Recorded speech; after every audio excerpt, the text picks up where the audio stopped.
This is a presentation from Winchester Academy.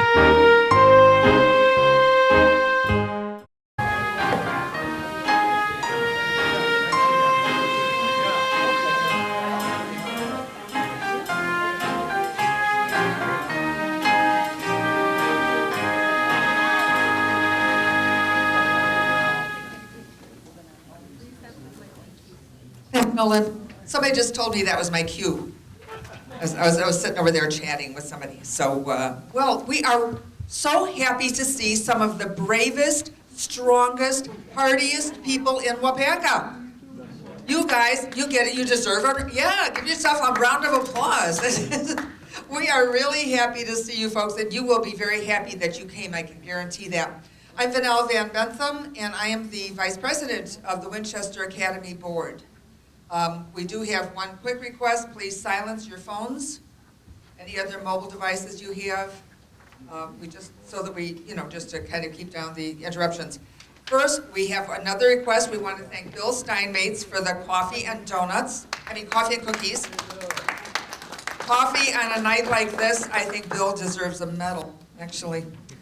We do ask that you hold your questions till at the end of the program. We'll have microphones circulating at that point, so you can ask your questions then. A couple of just kind of housekeeping things. We are in the third week of the library's Thursday film series. Everybody aware of that? There's the film series Thursday afternoons. This year the theme is it's quote, based on actual events. And this Thursday, which is the 20th, the feature film will be The Harvey Girls, starring Judy Garland. And this is close to my heart because I think my mother was one. Years and years and years ago, she actually worked up at the Bright Angel Lodge in the Grand Canyon, and that was the Harvey Girls up there. So when I've got to come and see this to see what she was up to before I came on the scene. And the introductory commentary then is given by Dr. Jack Rhodes, who's not here tonight, is he? No. Usually we give him a little round of applause, so he must have something else going on. That's at 1:30 p.m. this Thursday. And the series wraps up then on February 27th with a showing of San Francisco. And that features Clark Gable. Now that's worth coming out for, ladies. And fellas, I don't know how you feel about Clark Gable. You can come see Judy Garland. Also, we are pleased to announce that a collaboration of the Wapaka Fine Arts Festival and Wapaka High School Drama Department will be presenting Two Flags from Marco at the Wapaka High School this weekend. We're especially pleased to invite people to come to that play. The playwright is one of our trustees on the Winchester board, and that's the retired Wapaka High School teacher, Pat Fair. Pat is also not here tonight. Wimps, they're not here. They're just very busy people. I'm sure they are somewhere. Our next program then will be in 2 weeks on Monday, March 2nd. We've had a bit of an academic scheduling snafu with our scheduled speaker. So we're not really sure who the speaker, there will be a program. We have not confirmed the speaker for that night yet. There's just an issue with dating. So don't despair, there will be a program. Tonight's speaker is Dr. Peter Gasper. Standing over there, the good-looking guy in the jacket. I have a disclosure. I have to say that Pete is a good friend of mine. But I learned things about him over dinner I didn't know. I'll tell him the professional stuff, but I didn't know you were a barber shopper. He sings and plays hockey. He's a coach, right? Or a goalie or referee. Oh, and he's got his own teeth. Hockey players never have their own teeth. Anyway, in addition to all of that, he's also a local practicing veterinarian. And he performs at-home pet euthanasias, which I know a lot of people are very comforted by that, if they can have their pet at home. And if you have to come to that difficult decision, Pete will be there to help. Offered to start offering house calls for cats. Is that like to see if they're well, or is that a euthanasia thing? I have a cat. We may need to talk later. He spent the bulk of his career within Tier 1 research universities in the U.S. and Canada at the National Institute of Health. He's a board-certified member of the American College of Laboratory Animal Medicine. And in the year 2000, he was recruited by the National Institute on Aging of the National Institutes of Health to serve as the Chief of Comparative Medicine within their intramural research program, serving there as a laboratory animal veterinarian. He's going to ask us some questions. You put them on the sheet. I'll let you ask them. How's that? Okay. Then they won't throw anything at me. I give you Dr. Peter Gasper.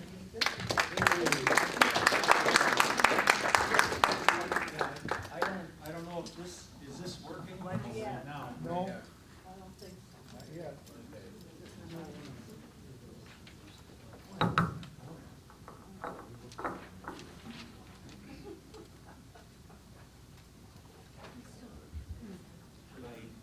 Can you hear that? Does that sound like it's on? Okay. So what is on this sheet are a series of statements, and it's something that I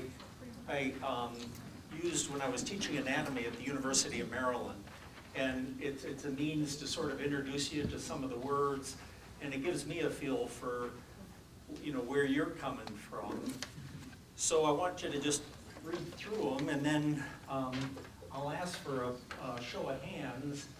And the nice part about it is that if you agree with the statement, that's a yes. If you don't agree, that's a no. But then there's also maybe. So, I don't intend to shame anybody. It's again just helpful to me to get a feel where people are coming from. So I'll give you just a second to look at that. There may be some additional sheets that are. Do you want the lights back on? Do we have the lights? Just a little bit. But they're all on the board. They're on the board too, yeah, and I'll read through them.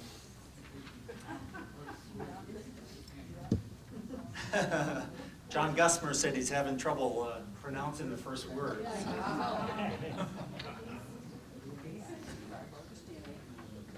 So we'll go through these one at a time, and we pronounce that deoxyribonucleic acid, which is just the snazzy word that DNA stands for. So the statement is deoxyribonucleic acid is the source code for all living things. So who would say yes to that? Okay, and no, and maybe. Yeah, and that's a good point, that, a number of these statements can be ambiguous, and I chose source code just for those kind of computer sort of folks. So number 2, we humans share 50 to 60% of our DNA with a banana. Who'd say yes to that? Who'd say no to that? And who'd say maybe? Okay, we'll go through these. So of all species that have existed on Earth, 99.9% are now extinct. Who'd say yes to that? Okay, who'd say no to that? And who'd say maybe? Okay. We humans have more genes than any other animal. Who'd say yes to that? Who'd say no to that? And who'd say maybe? Okay.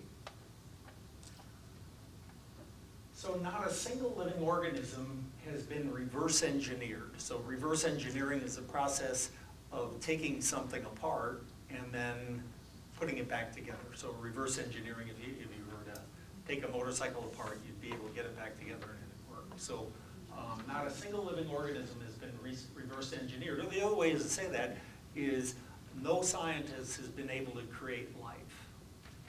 So who would agree with that? Who'd disagree with that? And who'd say maybe? Okay.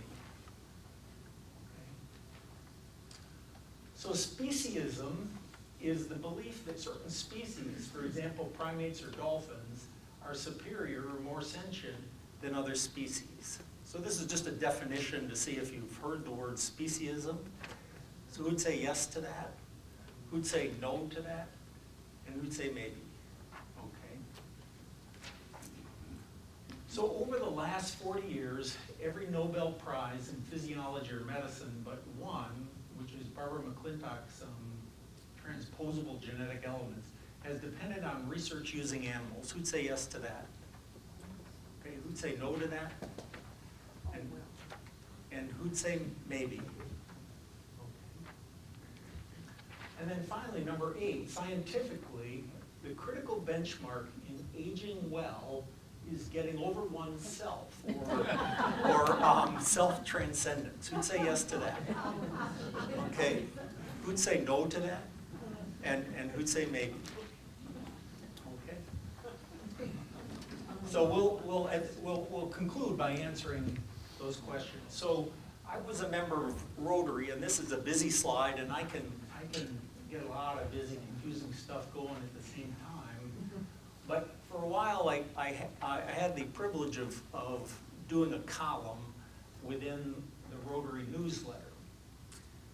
And ostensibly, I'm here to talk about the use of animals in biomedical research, but a subtopic that I'm personally interested in and go on about is my boss, Dr. Ziegler, ex-boss actually, my running buddy, I like to talk about growing up. So this is my column, and in this one I said the preamble was from a lecture titled The Open Life, delivered by Douglas V. Stever in 1937.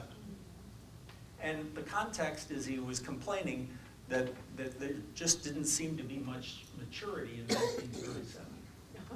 So he was saying, is this failure to grow up the inevitable result of the centuries past? Arthur Schopenhauer comments on the way in which a orangutan can be distinguished from a man. He notes that the orangutan is so cunning he knows enough to warm himself at a fire, but his cunning does not reach to the next stage.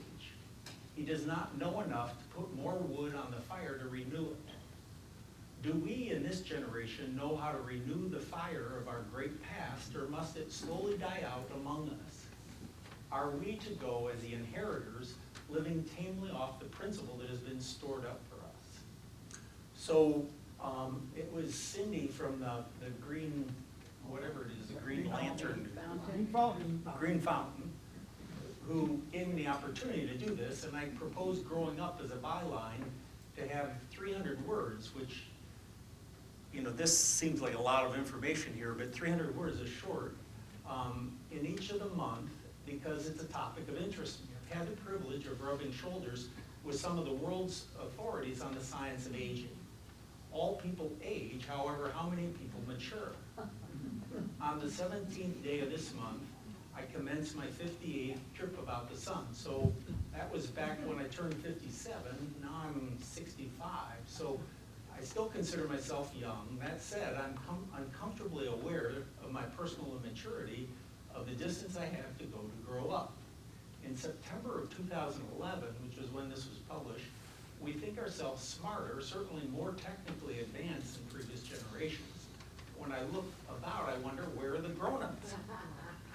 Maturity is contagious, its transmission is a mystery. I'm grateful to be part of the Wapaka Breakfast Rotary Club, and my sense is that each of us has a rare opportunity to grow up by being in the presence of a number of local exemplars of maturity. So I'm planting a seed because I'm going to be talking about growing up, but we're going to cover two main questions. One is, how are animals and humans different? And then what are the ethics of using animals in biomedical research? So how are human beings different than other living organisms?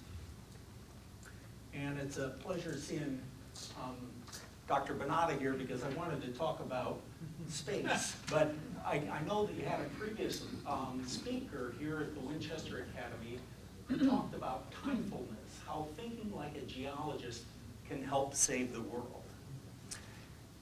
And so one of the things I want us to try and do, and it's difficult, is to think in geological times.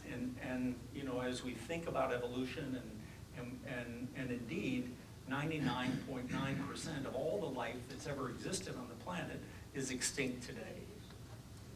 And so in terms of where we are as a species, for a time we thought that the Earth was the center of the universe, that the sun went around us, and we talk about the Copernican revolution and how that was hard time accepting But now we've got like the Voyager 2, I think, who's, you know, literally 4 billions of miles away and looking back on Earth.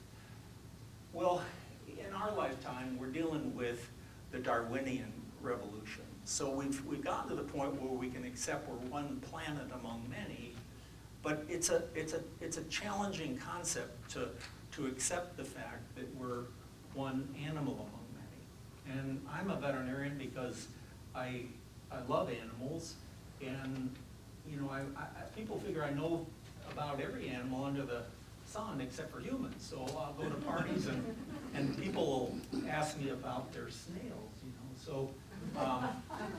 So this is a kind of a complicated chart that I got from a book on animal diversity. And if we focus down here just on this is actually a timeline that goes both to the left and to the right. And then the width of each oval suggests a relative number of species in that group. So if you look at mammals, mammals have got about 5,000 to 6,000 species, whereas arthropoda, which are insects, have literally millions of species. Now, I had the privilege of teaching at vet schools, and when I would teach the students hematology, they were, you know, they were in their first semester, they were pretty trashed, and so I'd say, nobody told you, but you've joined a cult. And I said, we use time-proven methods of cult formation, which are sleep deprivation, alienation from society, and learning a new language. And so if we look down at that left-hand corner, and we look at some of the word roots, the Earth is thought to have arisen about 4.5 billion years ago. The pre-Cambian burst, so the Cambian burst occurred about 541 million years ago, and we can take these words apart. So the proterophytic eon refers to plants, and so the plants arose prior to the Proterozoic. So proteric means before, ozoic means before animals, whereas the Franozoic refers to visible animals, and then the Ceno means new animals, Meso the middle, Paleozoic. So this Cambian burst is this growth logarithmic curve of 2 begets 4, begets 8, 16, 32, 64, 126, and so, you know, biology can literally explode. And so you can see that burst of all the animal species.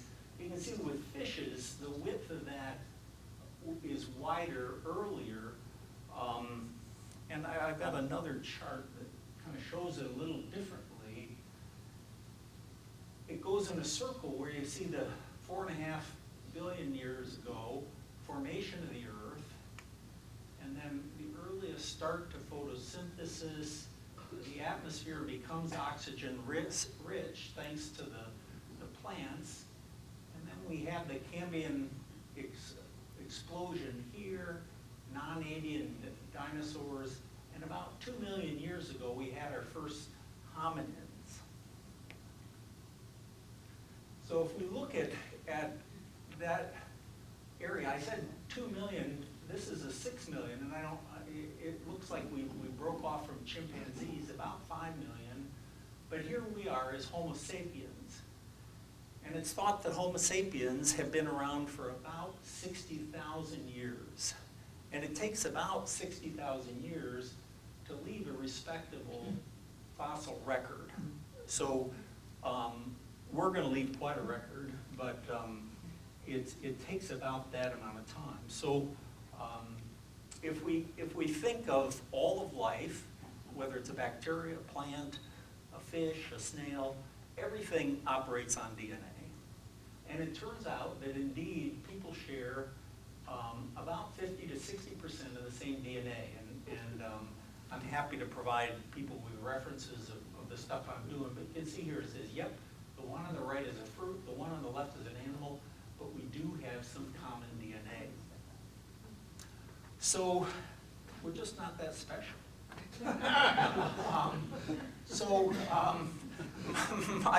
My conclusion is, from the scientific evidence, that all life on the planet Earth is created equal. And that's a challenging thought in terms of the relative, sort of stature and decisions that we make. So if we look at what are the ethics of using animals in biomedical research, one of the organizations that's at the forefront of using animals in research is PETA, which I think stands for People for the Ethical Treatment of Animals. They start out and say animals are not ours to experiment on, to eat, to wear, use for entertainment, or abuse in any other way. And I don't know if you're aware, but PETA put together a video for the Super Bowl, and it got nixed by the NFL. So this is from their website. They say a picture may be worth 1,000 words, but videos this powerful can leave you speechless and ready to take action.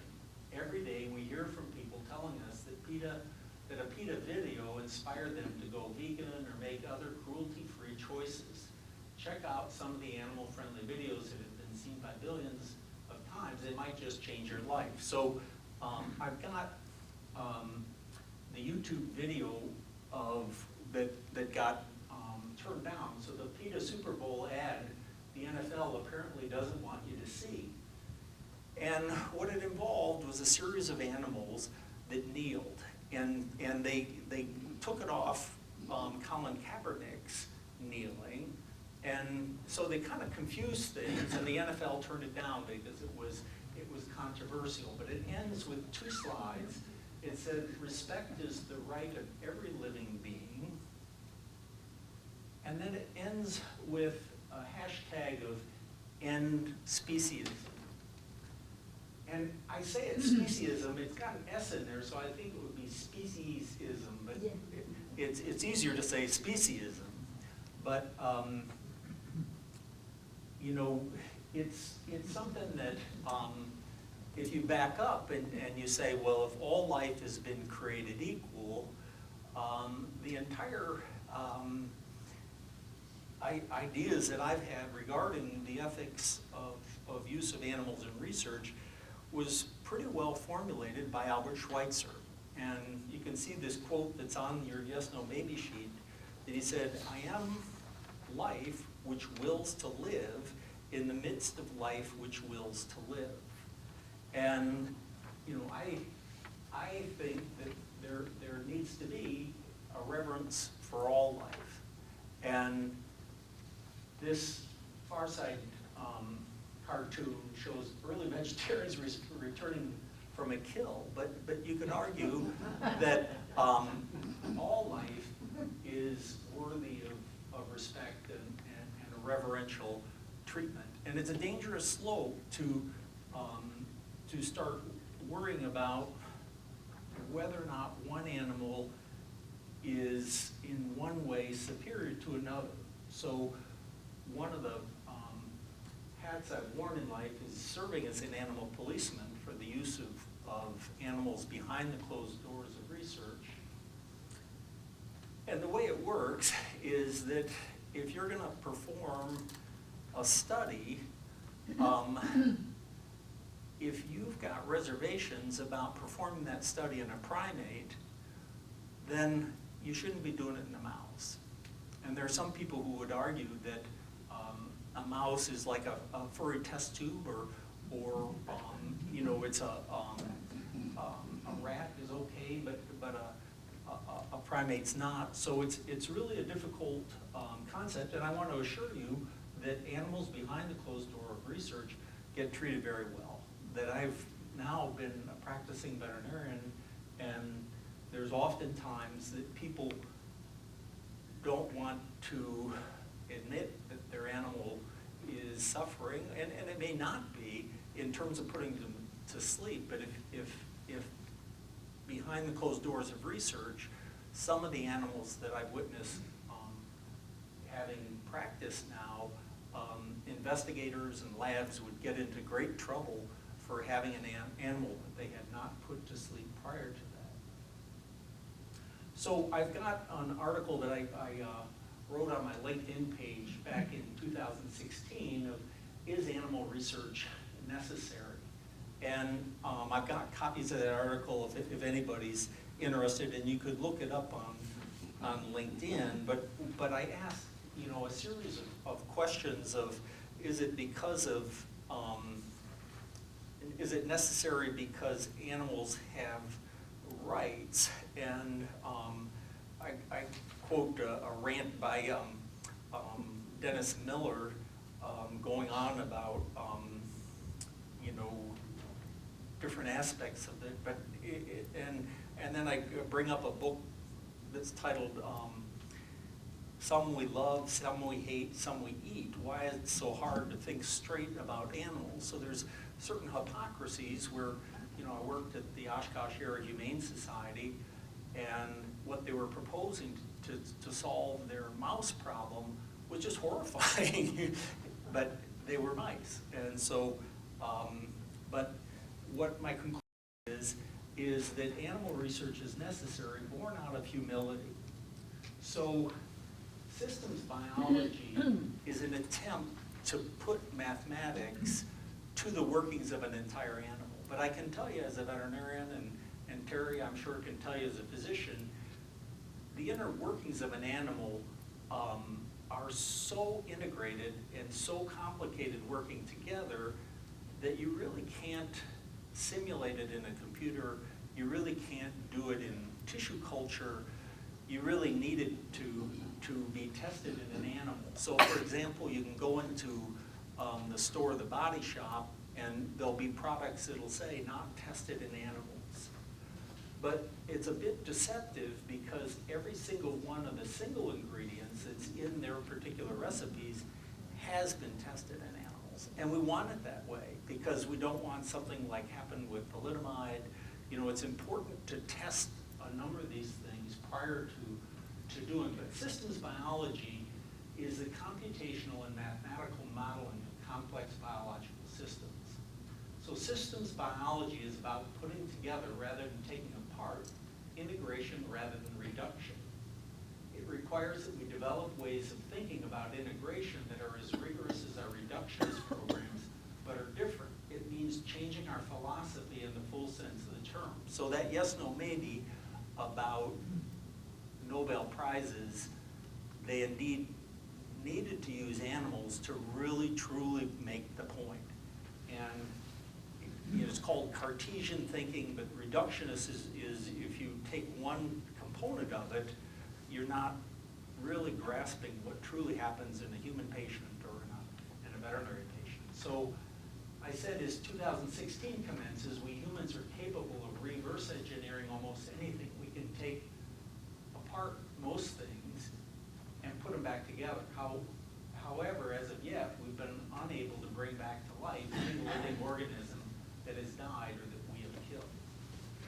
So it's my guess that we're decades away from accurate mathematics for the inner workings of a single prokaryotic cell. So eukaryotic cells are the Cadillac, and so those are our cells. Certain bacteria and some are simpler cells, but we're perhaps even more time removed from capturing the equations necessary to describe the inner workings of a single eukaryotic cell. Until then, well-performed humane animal research will continue to be necessary. So, in short, I really think that using animals in research is wrong. I am a practicing Zen Buddhist and consider myself a Christian, and in both of those disciplines, I've taken a vow not to kill. And yet, I eat meat, I've been involved in animal research. It's a tricky one. So anyway, the question I'm gonna ask for the remaining years of my life is, can we as humans transcend ourselves? And you know, can I transcend myself? So this is my spiel on growing up. So what is What is this triangle? Exactly. This is Maslow's hierarchy of social needs. Maslow started at the University of Wisconsin studying primates. But anyway, we start out at the lowest part, just needing physiologic food and ideally getting up to safety. It'd be great if we had the sense of love and belonging. And then we move toward self-esteem and advocating for ourselves. And then finally, self-actualization, which is thought, or Maslow originally proposed, as the pinnacle of his growing up pyramid, if you will. Well, this is a paper that was written in 2006, rediscovering the later versions of Maslow's hierarchy of needs, self-transcendence, and the opportunities for theory, research, and unification. So the conventional description of Abraham Maslow's hierarchy of needs is inaccurate as a description of Maslow's later thought. Maslow amended his model, placing self-transcendence as a motivational step beyond self-actualization. Objections to this reinterpretations are considered in the paper, and I can provide you a copy if you're interested. The possible reasons for the persistence of the conventional account are described. Recognizing self-transcendence as a part of Maslow's hierarchy has important consequences for theory and research. A more comprehensive understanding of worldviews regarding the meaning of life, broader understanding of the motivational roots of altruism, social progress, and wisdom, a deeper understanding of religious violence, integration of the psychology of religion and spirituality into the mainstream of psychology, and a more multiculturally approach to physiological theory. So you can see the key word, but this is where science is going, and the nursing field is actually at the forefront of studying. This is a paper by Robert Cloninger, who's a psychiatrist at Wash U, but he's looking at what makes people healthy, happy, and fulfilled in the face of current world challenges. And you can see I highlighted the self-transcendence, and he concludes this by saying, consequently, human beings need to and develop their capacity for self-transcendence in order to maintain their individual and collective well-being. Some of the other science that's going on is looking at measuring wisdom.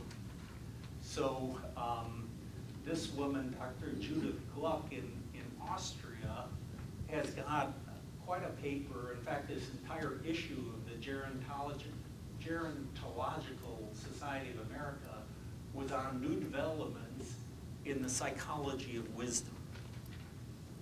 And I'll just cut to a part in the paper where the comparison of wisdom as self-transcendence. So this Michael Levinson defined wisdom as self-transcendence based on contemplative traditions, conceptions for gerotranscendence, and a philosophical analysis of the commonalities of wisdom across cultures. Self-transcendence is achieved through self-knowledge, awareness of the sources of oneself, detachment, awareness of the provisional nature of the external sources of self, and integration, acceptance of all self aspects. And we'll kind of conclude with this acceptance of all self aspects. So self-transcendence or wisdom is defined as independence from external self-definitions. So if someone says to you, who are you? Am I Pete, a veterinarian? But that identification of kind of rigid boundaries between self and others, and to measure wisdom, Levinson devised an entire instrument to measure self-transcendence inventory. So this current revised version of this adult self-transcendence inventory has 35 items, 10 of which refer to alienation, which is assumed to be the conceptual opposite of wisdom. Sample wisdom items include, my peace of mind is not easily upset, and I feel that my individual life is part of a greater whole. So what I'm trying to do is to say, they're looking at what are the what are the important benchmarks for an individual to grow up, and I'm wondering if issues such as the use of animals in research are something that we as a species need to grow up, if you will, to the point where we don't take ourselves so seriously and consider ourselves so special, and we're able to have a more sustainable world society. And you know, one of the depictions of that would be from the movie The Last of the Mohegans. I don't know if you remember the beginning of it, but it's Daniel Day-Lewis, and he's running through the woods with a gun, and he shoots a deer, and after the deer dies, he comes up and says a prayer for that deer. So there's a reverence, while at the same time taking the life. So this is a quote from Joseph Campbell, where he says, "The crux of the curious difficulty lies in the fact that our conscious views of what life ought to be seldom corresponds to what life really is. Generally, we refuse to admit within ourselves or within our friends the fullness of that pushing, self-protective, malodorous, carnivorous, lecherous fever, which is the very nature of the organic cell. Rather, we tend to perfume, whitewash, and reinterpret, meanwhile imagining that all the flies in the ointment, all the hairs in the soup, are the fault of some unpleasant someone else." So, you know, Campbell really worked with sort of the yin and the yang, if you will, that we are at once saints and sinners, and so we were endowed with the ability to do both. So I want to return to our yes, no, maybes, that indeed the DNA is the source code for all living things. So every living thing, we don't have a single living thing that isn't run, if you will, by DNA. We share 50 to 60% of our DNA with the banana. 99% of all the species that have existed on Earth are now extinct. We humans aren't all that special in terms of numbers of genes. That plants are notorious in having more DNA and more, you know, rice has got more genes than us. But there's a crustacean that has about 31,000 genes, and I can provide you the paper on that. But you know, it just is something that you would think that if we're the pinnacle of creation, we ought to have the most sophisticated DNA and the most sophisticated genes. But in fact, that's not the case. Not a single living organism has ever been reverse engineered. Speciesism is indeed this, it's just a term, if you will, that when you hear it now, it's this contention that certain species are superior than other species. And then over the last 40 years, every Nobel Prize in physiology or medicine but one is dependent on research using animals. And scientifically, those papers I was reading from, the critical benchmark in aging appears to be getting over oneself, so self-transcendence. So with that, if anyone has any questions, it's my hope that we're growing up, and you know, for now, using animals in research is necessary. Whether that's going to be true throughout this century, I don't know, but we're moving rapidly toward computer models and different tissue cultures to replace the testing.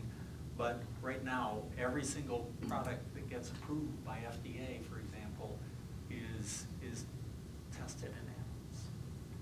Yeah, Glenn. So for the uninitiated, there must be an entire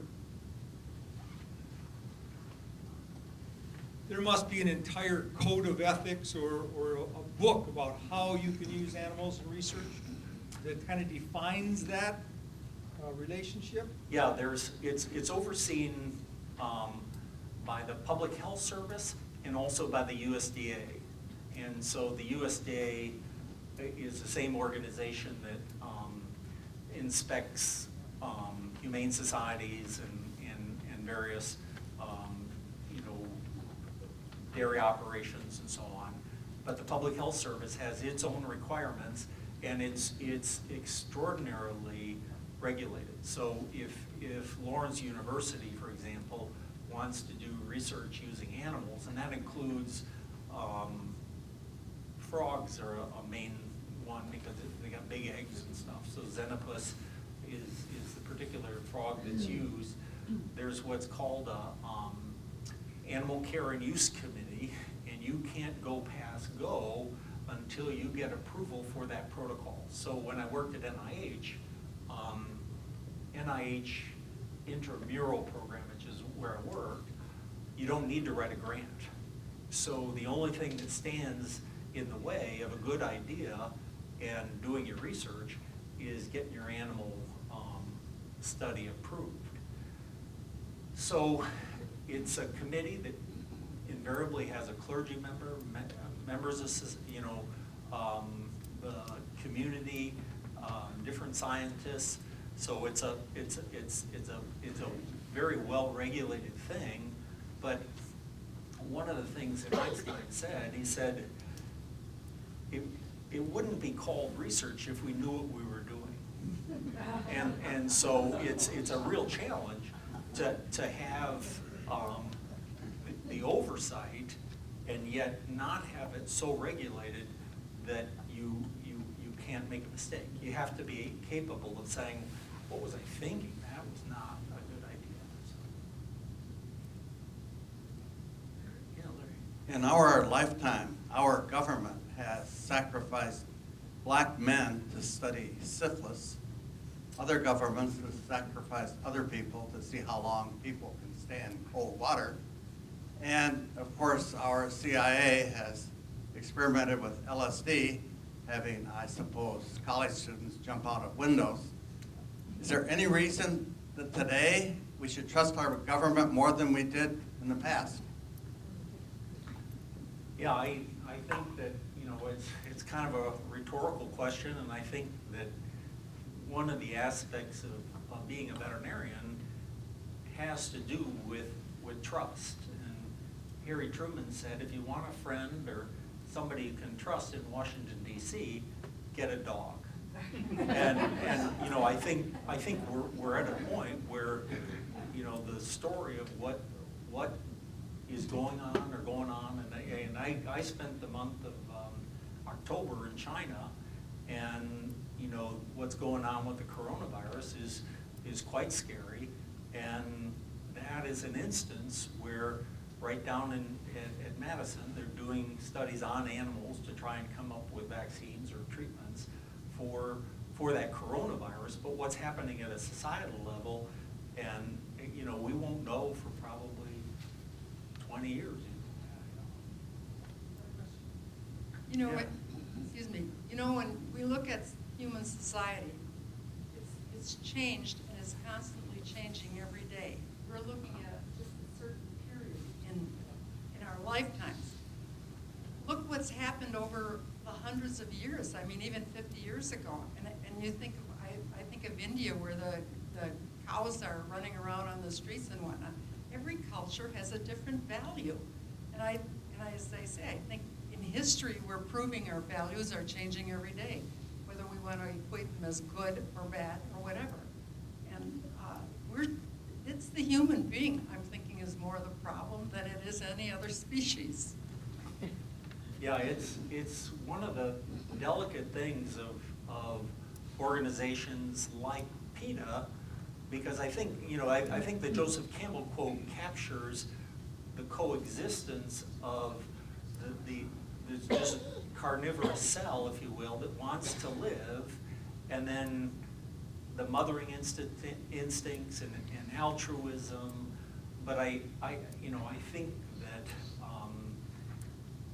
the sort of acceptance of the totality of what humans can do, I think can be a starting point to the values. I guess what I was going to say in terms of PETA is that you can really end up being quite a misanthrope, where everything that's an animal is good, everything with a human is bad. And so it's hard to see both sides of the issue and still function. I think an answer to, not an answer, but a response to Larry's question, yes, I mean, the profit motive or the patriotism motive can take you down some awful roads. You're describing the review panels with clergy, with citizens, having a variety of people involved, that if things go bad because, well, we really need to do this because the grant money's going to come in if we do, they can say publicly, no, this is not right. So it's not a guarantee, but it's some sort of safety valve on the misuse of research. Yeah, I think you can trust the wisdom of the group, and so it is something that I've seen operate over the 30 years that I've been involved with animal care and use committees, and there just is a certain, wisdom to the group. It's pretty hard. They say to keep a secret, you need 2 people, and one of them needs to be dead.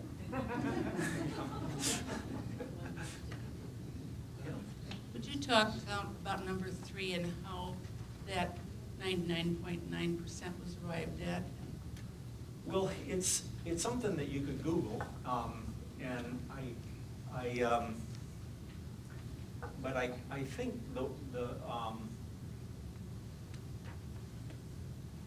the way to look at it is this particular slide, that it's so hard to think in geological time. So one of the other thoughts I had about the question of different cultures and so on is that from a real standpoint, we really haven't evolved that much in the last,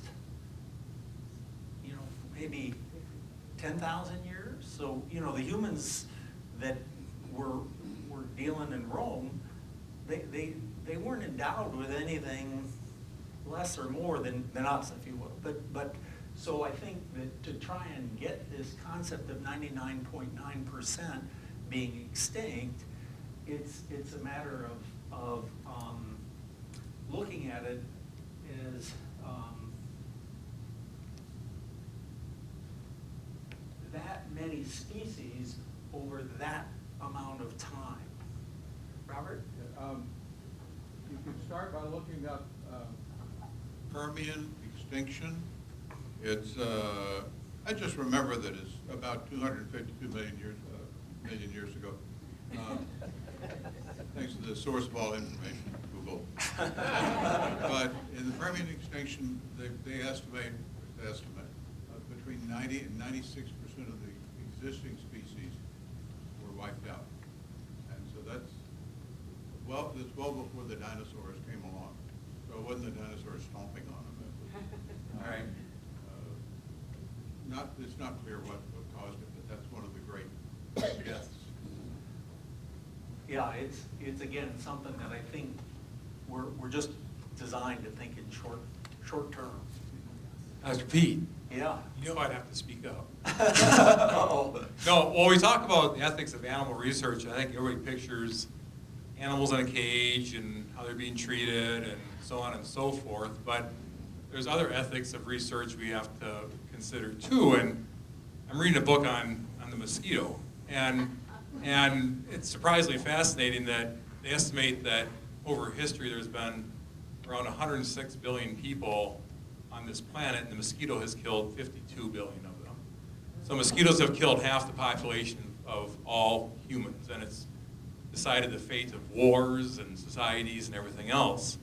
When Zika hit a few years ago, scientists just said, give us the word, we'll wipe mosquitoes off the planet. All we need to do is genetically modify them, and they'll be gone. We can rid our planet of mosquitoes. And there's an ethics there that I think needs to be considered too, because it's always about unintended consequences then as well. So a selfish act based on science in animals could lead to unintended consequences, which could erode our planet to a state of disrepair that we'd never recover from. So we're not just talking about bunnies in a cage and cosmetics and chimpanzees and those things. We're talking about things all the way down to mosquitoes, at least in my opinion. I don't know how you feel about that. Well, yeah, I think that it's the humility that's required. That when I was living up in the UP, the locals up there would just chuckle about all these different attempts to control this or control that by the DNR, and they call the DNR do nothing right. But you know, it's something where when you intervene in one thing, there's other. And so again, the humility that's required is great, and I think that the role of earthworms and you know, there just are so many things that we're understanding, and yet it's part of the faith I have in science is that what's real stays and what's unreal goes. And so if the world's round, you know, we're able to get the Voyager out in space and look back at it and say, sure, shooting, it's round.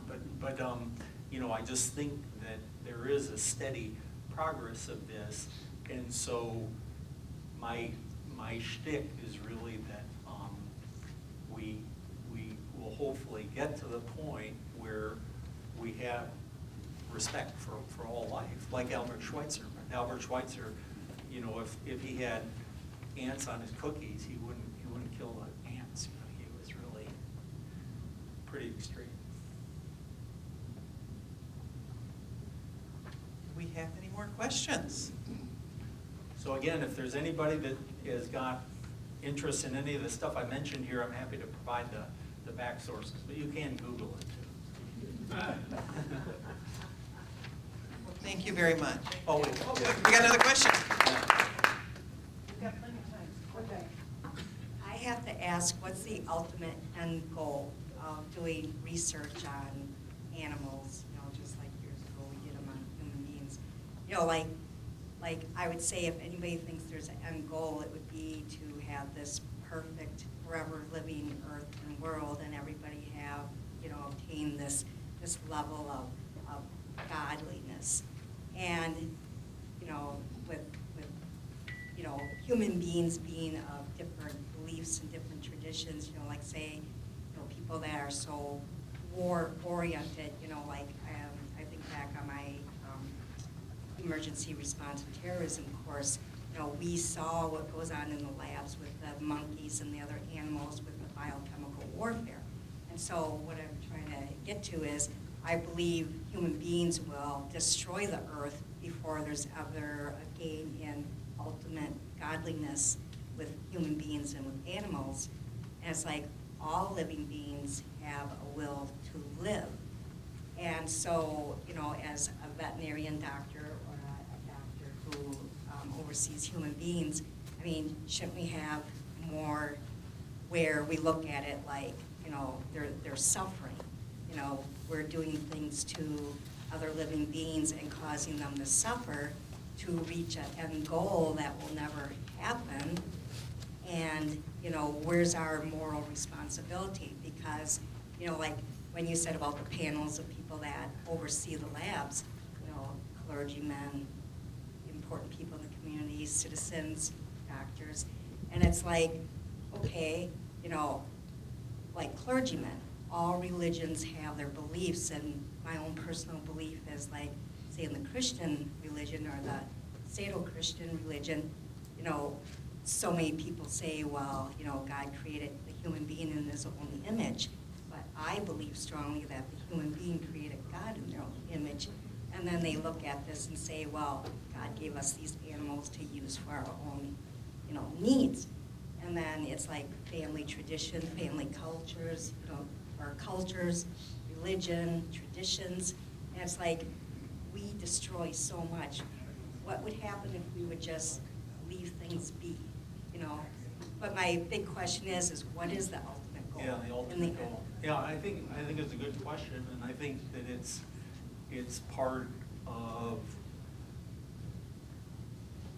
what our novelty, if you will, Kurt Vonnegut wrote a wonderful book titled Galapagos, and it's a book that he wrote from 2.5 million years in the future. And they look back at this time in history, and Vonnegut in real life was an anthropologist. He said this was the age of too big a brain. And you know, he goes through a lot of satire of just how hypocritical we are as a species and so on. And so I think that if 99.9% of all life has been extinct, and I think what Robert was saying is that was a cataclysm that really affected the planet, but I think that the likelihood of us surviving as a species is probably slim.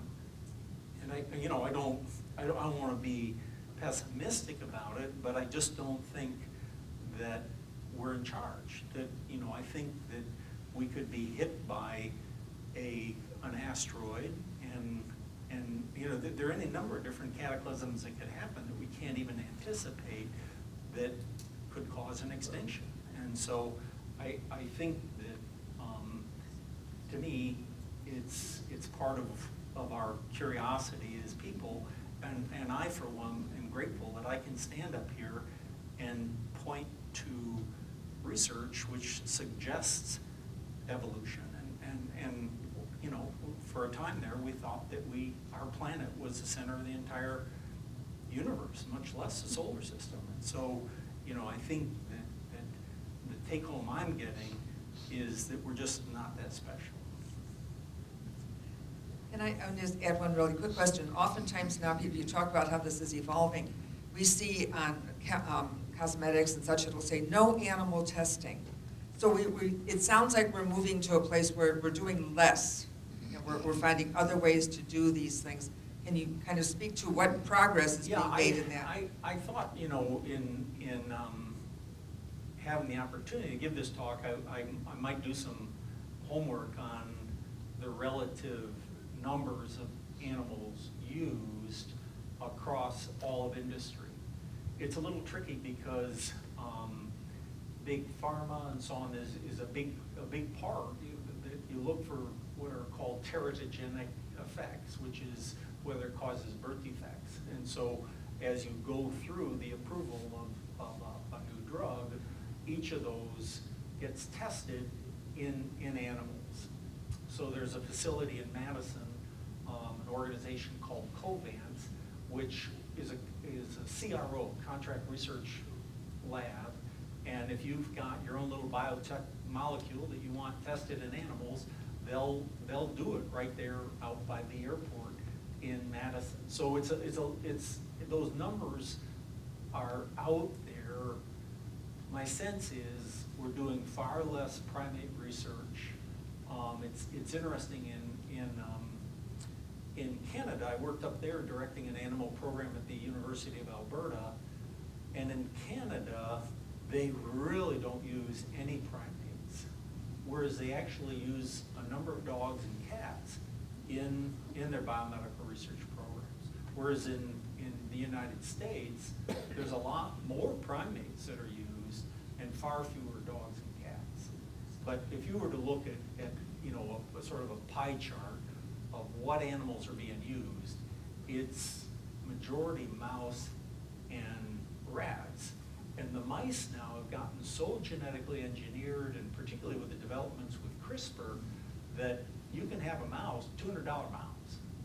And so, it's something that the developments that are going on and the ability to answer mechanistic questions have really advanced in a big way. So I think we're moving toward being able to come up with a computation for this, but they say with the age of chemistry, the age of physics, we're able to put most of those things to the periodic table, into math, into words, and so on. Whereas we don't have the mathematics or the words to describe the inner workings of a single cell yet. So. I have a question. Yeah. This maybe speaks to that speciesism question, but is there a preference for doing testing in a certain type of animal, or how do you determine whether your test is being done on a snake or a frog or a mouse or a rabbit? Yeah, or whatever? that's an excellent question. It's actually a big part of the certification I have is helping investigators get close to it. So I actually am quite partial to goldfish. I'm in big trouble with my wife who couldn't be here tonight, but I said, you know, it'd be kind of neat to put some goldfish in our pond. And so I got these little 28-cent goldfish from Walmart, put them in the pond. Well, now they're all about, 8 to 10 inches. And I just love them a lot. But anyway, with eye research, it turns out that carp is the ideal animal model. That carp eyes are really incredible. So if you look at the existence of a bottom-feeding fish, you got a number of different ways to handle the environment. One is, as a catfish, you got your little whiskers, and you can feel around in the dark and the muck. Or, in the case of carp and goldfish, they've got this incredibly keen eyesight. And so ophthalmology researchers use carp. So they're different, there's naked mole rats, there's some really wild things. Like, for example, in aging is not a disease, but why is it that, a parrot lives for 80 years and a Great Dane maybe for 8? And so there's big questions that we don't have the answers to, but the animal models are such that, for example, a mouse lives 2 to 3 years, whereas a bat, which isn't that much different than a mouse, will live about 20 years. And so, one of getting back to goldfish again, you can give goldfish an antibiotic called gentamicin, which is known to damage kidneys. And kidneys can't take much of a joke, and so they don't repair very well. So you can get kidney failure and die of it. Well, it turns out with goldfish, they can take a joke. You can give goldfish gentamicin, and they'll grow new nephrons. So if you can solve that puzzle, whether it's at genetic level, why is that? It offers promise to helping people who might have kidney disease. So, there's a lot of exciting stuff that's out there, but it is something that I think this concept that the animals involved are suffering is a hard thing for us to do. And I think the same is true with farming, and there just is something emotional. We've had this whole kind of Disneyfication of stuff, and I saw the Dr. Dolittle movie right here in Waupaca, and I'm anxious to see it because I read those books as a kid, and I think it's one of the reasons I'm a vet is the Dr. Dolittle books. Yes? Well, I could be overly optimistic and ignorant, but as a Christian Western, I think we have made progress in looking at God's creation with broader eyes. It isn't just people. It's everything. If we believe He created everything, they are our responsibility. And I think there's more awareness of that, like of the mosquito. Yeah, I think the Pope's encyclical about the planet and so on. I think, and Vanell is leading a course on the prodigal species. So it's a Bible study that she's doing at the United Methodist, and it's about eco-theology. So it's a pretty exciting time. We do have more time if anybody wants to say something. Okay, this is about like current events.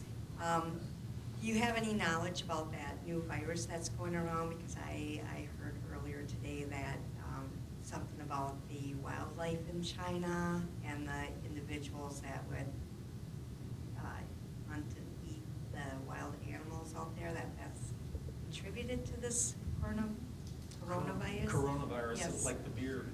Yeah, it's something that's very common in terms of the will to live, if you will, like Schweitzer, is that viruses have the ability, if you look at a growth logarithmic curve, if they have a new generation every 12 hours, if you just have a small mutation that allows it to live, you can have a lot of virus in a short amount of time. So, you know, there are precedent after precedent. It looks like HIV/AIDS, for example, arose from a monkey virus.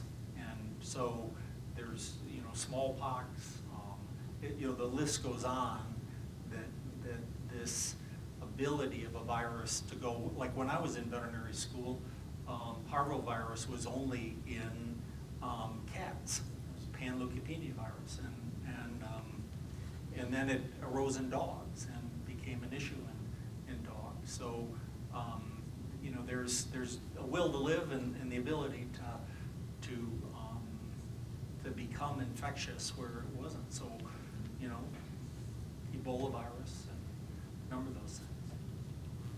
I think one of the things you might be getting at is that, of course, the Chinese are known for their herbal medicines. And so what they're rapidly doing is they're making the pangolins go extinct because of the scales on the pangolins have now become the hot item for making aphrodisiac medications and holistic medications. And so what's happening, you've got a wild species out there who might be harboring a fairly benign virus, and all of a sudden we're slaughtering these animals by the millions. They're in open markets where people are handling them with their bare hands and trying to develop a trade, and all of a sudden this virus you know, is morphing to infect humans. And so part of our inappropriate interaction with wildlife is anticipated to create more and more and more viruses that we have no idea yet what their potential is. And Dr. Pete talked about a cataclysmic event that may well be a virus that we unearth someday with our desire to conquer the planet. And your Christian attitude is great. I agree with Pete. We're toast. I always say there's a lot of people out there who care, but we're outnumbered 101 by the people who don't care. And we can't undo the damage that those other 99 are doing. I don't care how much you care, you can't undo the damage they're doing. And until we figure that out, killing pangolins for their scale to make powder for herbal teas and medicines, you know, it's wrong, and it's going to come back to us. And I don't know, what are we up to in China for the number of cases of corona?